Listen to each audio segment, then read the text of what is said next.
Good morning, my friends. It is Wednesday morning and you are very welcome along to the Anfield Agenda News Roundup. Today we're going to be looking ahead to deals that Liverpool are apparently closing in on.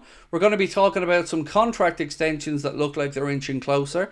Who's partying with who over in LA? All that and lots more over the next 8 to 10 minutes. I'll also be giving you guys the result of a poll that we ran last night on the Late Night Agenda. We asked the Anfield Agenda audience which defensive midfielder they think would best fit Liverpool's team and should sign this summer. We gave them 8 options and I'll tell you the result of that in a couple of moments' time. Also, would love to know your thoughts on all things Liverpool related and of course this video.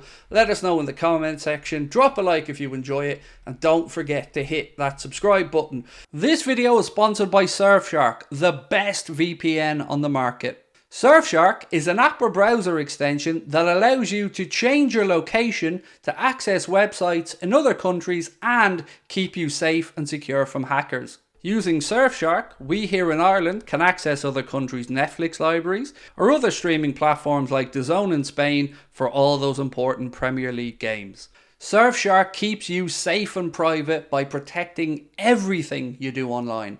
Everything. When your device connects to the internet, all that information is, in a way, blurred out. Surfshark is particularly useful for keeping you safe from being hacked if you use public Wi-Fi. Let's say you're in a cafe, you're at college, you're out and about, they've got you covered. Surfshark allows you to use one subscription on unlimited devices, meaning you can share your account with friends or family or that neighbour who's a little bit cheap. On top of all of this, Surfshark offers a 30-day money-back guarantee. You can also upgrade to Surfshark One, which includes the VPN, an alert system for breaches related to your data, such as emails and credit cards, and an antivirus software for your desktop.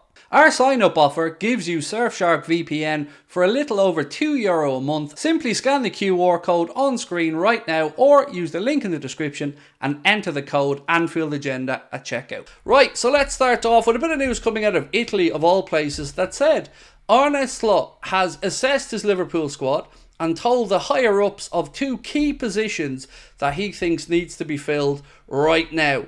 Gazzetta Italia have said that Arne has asked for immediate additions in defence and in midfield. And I think most of us would agree they are probably the 2 most pressing areas of concern for the Reds.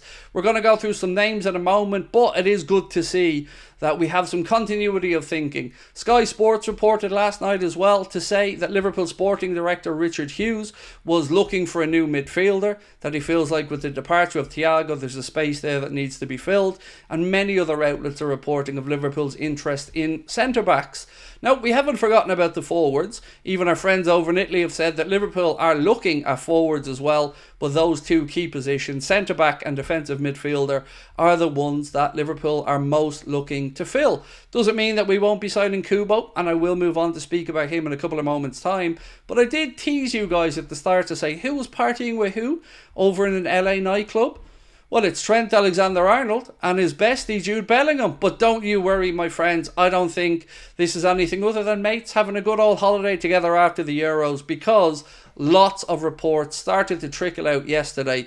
Some slight variations of them, but most of them saying that Liverpool were closing in on a new contract with Trent Alexander-Arnold.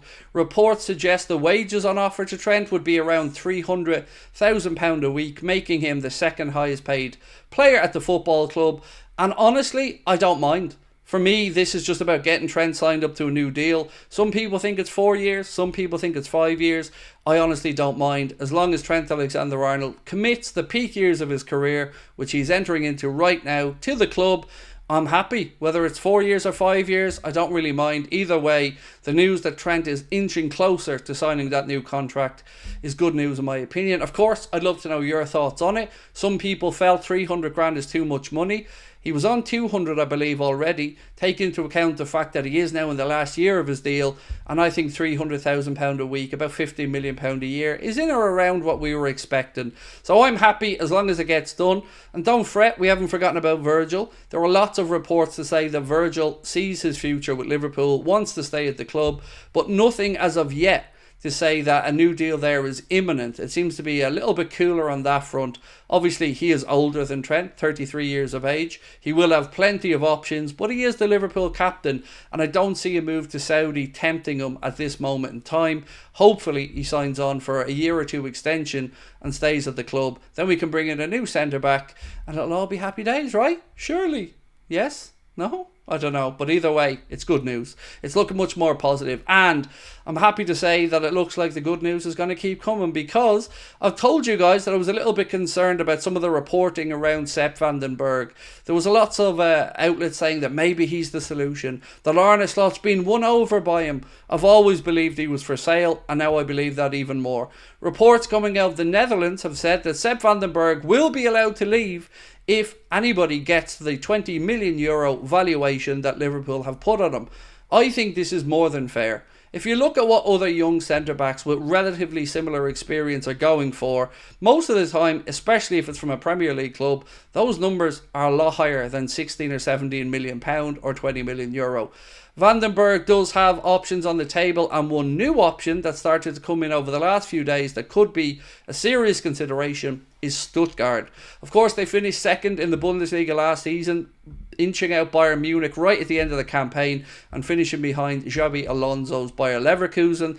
We know, of course, there's been interest from Mainz, the club he was on loan, PSV Eindhoven, but now Stuttgart have come to the table. Obviously, Liverpool will have an open channel of communication